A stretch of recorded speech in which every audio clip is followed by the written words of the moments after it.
ముఖ్యమంత్రితో కలిపి 25 మంది మంత్రులు ఉన్నారు. ఒకసారి అదొక ఈ సర్వే రిపోర్టుకు సంబంధించి మొత్తం ఇందులో రెడ్ జోన్లో 10 మంది మంత్రులు కనిపిస్తున్నారు.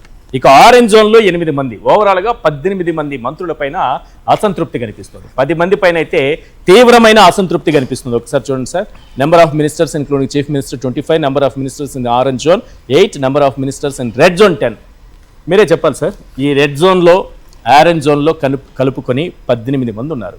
ఇందులో ముఖ్యమంత్రి గారు, డిప్యూటీ సీఎం గారు, లోకేష్ గారు, హోంమంత్రి గారు, ప్రధానమైన వాళ్ళు. వ్యవసాయం చాలా కీలకమైంది, వ్యవసాయ శాఖ మంత్రి గారు, వీళ్ళందరూ ఉన్నట్టేనా? ఈ జోన్లో ఉన్నట్టా లేకపోతే గ్రీన్ జోన్లో 7లో ఉన్నట్ట?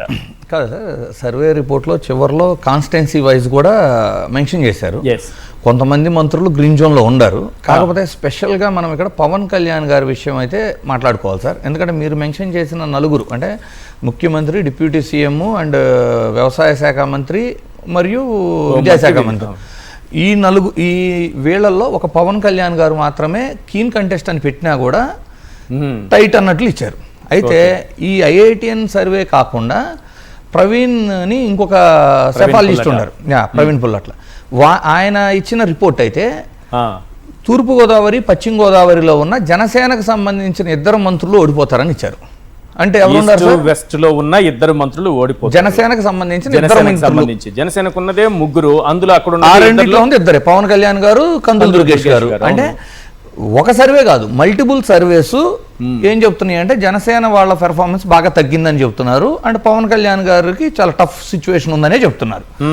మీరు ఇంకోటి నోటీస్ చేయాల్సింది ఏంటి అంటే సార్, 2024 ఎలక్షన్స్ లో ఒక కాపు సామాజిక వర్గమే కాకుండా ఎంప్లాయీస్, యూత్, కొంత అంటే ఆల్టర్నేటివ్ గా ఒక లీడర్ కనపడితే మనం ఫాలో అవుదామనే ధోరణిలో ఉన్న వాళ్ళంతా పవన్ కళ్యాణ్ గారి వెనక నడిచిన సందర్భం చాలా ఎక్కువగా ఉంది. ఓకే, అయితే మీరు కానీ తీసుకుంటే వారందరిలో అసంతృప్తి భారీ స్థాయిలో ఉంది. ఎందుకంటే ఆయన చెప్పింది ఒకటి, ఎలక్షన్స్ అయిపోయిన తర్వాత ఇప్పటి వరకు అసలు ఏమీ ప్రశ్నించట్లేదు, ఏమీ పోరాడట్లేదు, లేదు చెప్పినట్టు చేయలేకపోతున్నారు. 18 కేబినెట్ సమావేశాల్లో కేవలం 4 మాత్రమే ఆయన అటెండ్ అయ్యారు. 4 అటెండ్ అయ్యారనేది గొప్పలా చెబుతారు రేపు. ఇది బాగుంది, 4 అటెండ్ అయ్యారనేది గొప్పలా చెబుతారు. బాగా గుర్తుపెట్టుకోండి సార్, 2024 ఎలక్షన్లో పవన్ కళ్యాణ్ గారు కూటమికి అసెట్, కానీ రాబోయే ఎలక్షన్లో లైబిలిటీ. అంతేనా? అంతే సార్. ఎందుకు అంటే న్యూగా వచ్చిన ఒక వ్యక్తి కానీ ఒక పార్టీని కానీ తన మీద ఎక్స్పెక్టేషన్స్ ఉంటాయి.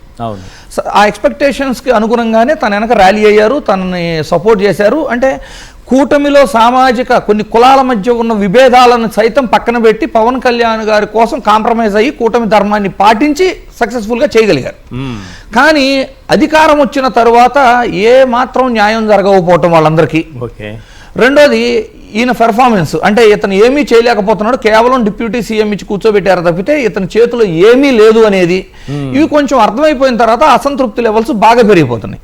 ఇప్పుడు ఒక ఎంప్లాయీస్ విషయం అవచ్చు, యూత్ విషయం అవచ్చు, ఫీజు రింబర్స్మెంట్ అవచ్చు, ఆరోగ్యశ్రీ అవచ్చు, బేసిక్ థింగ్స్ కదా ఇవి. ఇప్పుడు ఏదైనా గవర్నమెంట్, మన ఆంధ్రప్రదేశ్ కాదు సార్, ప్రపంచంలో ఎక్కడికైనా తీసుకోండి, విద్య, వైద్యం, లా అండ్ ఆర్డర్, ఈ 3 అందరికీ అందిన తరువాత మీకు మౌలిక వసతులు అంటే ఇన్ఫ్రా కానీ ఈ డెవలప్మెంట్స్ మీద ఫోకస్ ఉంటుంది ప్రజలకి. ఇక్కడ విద్యా, వైద్యం 2 కూడా భారీగా పెరిగిపోయి, ఖర్చులు పెరిగిపోయి సామాన్యుడికి అందుబాటులో లేని పరిస్థితుల్లో ఆంధ్రప్రదేశ్ ప్రస్తుతం ఉంది. ఇంకొకటి మీరు ఈ సర్వేలో మీరు నోటీస్ చేశారో లేదో సార్, జనరల్గా 2024 ఎలక్షన్ తీసుకుంటే ఓపెన్ కేటగిరీకి సంబంధించిన వాళ్ళందరూ మెజారిటీ కూటమికి సపోర్ట్ చేశారు. వీకర్ సెక్షన్ ఆఫ్ పీపుల్లో మెజారిటీ వైఎస్ఆర్సీపీకి సపోర్ట్ చేశారు. ఇది 2024. కానీ ప్రెసెంట్ సినారియో ఓపెన్ కేటగిరీలోనే చాలా మంది ఇప్పుడు వైఎస్ఆర్సీపీకి మద్దతుగా కనబడుతున్నారు. ఎందుకు అంటే చెప్తా చూడండి. అదొకటి. రెండోది, అర్బన్లో జనరల్గా వైఎస్ఆర్సీపీ కొంచెం వీక్గా ఉంటుంది. మీరు 3 ఎలక్షన్స్ తీసుకోండి, వైజాగ్, రాజమండ్రి, ఇట్లా విజయవాడ అవచ్చు, నెల్లూరు అవచ్చు, ఒకవేళ గెలిచినా మెజారిటీలు చాలా తక్కువగా ఉంటాం. అలాంటి అర్బన్లో కూడా వైఎస్ఆర్సీపీ చాలా పికప్ అయింది. బికాస్ ఏమవుతుందంటే ఇందాల శేఖర్ రెడ్డి గారు చెప్పినట్లు నిత్యావసర ధరలు భారీగా పెరిగిపోవటం, అండ్ ప్రైవేటు విద్య మీద ప్రభుత్వం ఎలాంటి నియంత్రణలు చేయకపోవటం, వాటి ఫీజులు పెరిగిపోవటం, రెంట్లు భారీగా పెరిగిపోవటం, అంటే ఒక రెంటు, ఒక ఇద్దరు పిల్లల ఎడ్యుకేషన్, ఇదే గుంటూరు, విజయవాడ లాంటి పట్టణాల్లో ఉండేవాళ్ళు సైతం నెలకి 40 నుంచి 50 వేలు ఖర్చు చేయాల్సి వస్తున్నారు కేవలం రెంటు, ఇద్దరు పిల్లల ఎడ్యుకేషన్. సో ₹1,00,000 ఎర్నింగ్స్ ఉంటే కానీ మంత్ నడవని పరిస్థితి ఉంటే అంత ఇన్కమ్ సోర్సెస్ ఎవరికి ఉండే ఇప్పుడు ఆంధ్రప్రదేశ్లో? సో వ్యాపారుల్లో కూడా ఇప్పుడు ఈ ఆన్లైన్ సిస్టమ్ పెరిగిపోయి మీకు షూ కావాలా, బట్టలు కావాలా, ప్రతిదీ మనం ఆన్లైన్లో అప్రోచ్ అవుతుంటే వాళ్ళకి కనీసం రెంట్ కూడా రావట్లా షాప్స్కి. సో ఈ సఫకేషన్ రూరల్లోనేమో పంటలు పండక, ఒకటి మద్దతు ధర లేక, పంటలు పండక, ఎలినినో, ఎలాగూ ప్రకృతి వైపరీత్యం, ప్రతిసారి ఆయన అధికారంలో ఉన్నప్పుడు జరిగేది ఇది. సో ఈ ఎఫెక్ట్ రూరల్లో ఉంటే అర్బన్కి వచ్చేసరికి దినదిన పోరాటం లాగా అయిపోయింది మధ్యతరగతి ప్రజలకి.